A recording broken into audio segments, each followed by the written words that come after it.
Hi friends, welcome back to my channel. இன்றைக்கி நம்ம பார்க்க போகிற வீடியோன்னு பார்த்தீங்கன்னா, சகல நன்மைகளும் ஏற்பட பௌர்ணமி பரிகாரம் பற்றி தான் பார்க்க போகிறோம்.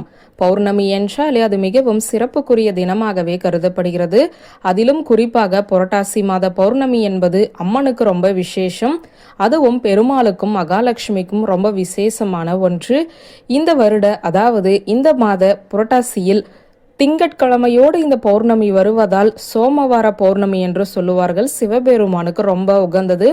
அதனால் அதற்குரிய பலனும் இன்னும் அதிகமாகவே இருக்கும்.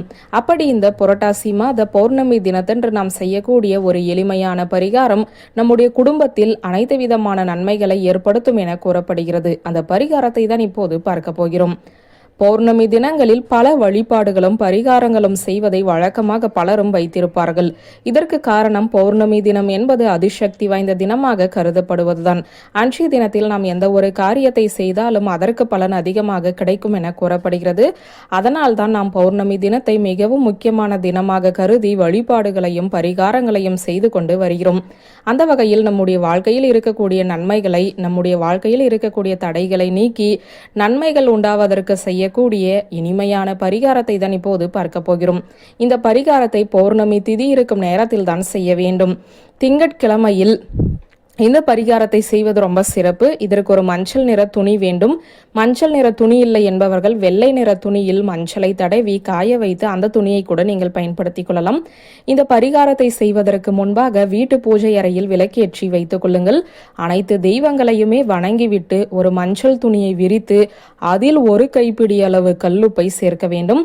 பிறகு அதில் 5 மிளகை சேர்க்க வேண்டும். அடுத்ததாக இதில் ஒரு விரலி மஞ்சள் சேர்த்து 5 ரூபாய் நாணயத்தையும் வைத்து மூட்டையாக கட்ட வேண்டும்.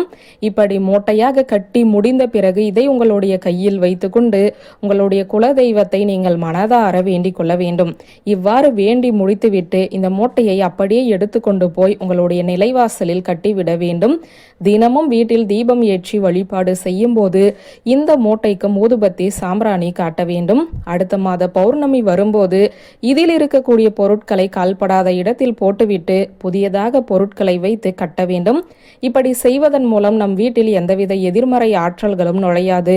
மேலும் வீட்டில் குல தெய்வத்தின் அருள் பரிபூரணமாக கிடைத்து தடைப்பட்டு இருக்கக்கூடிய அனைத்து விதமான சுப காரியங்களும் தடையின்றி நடைபெறும்.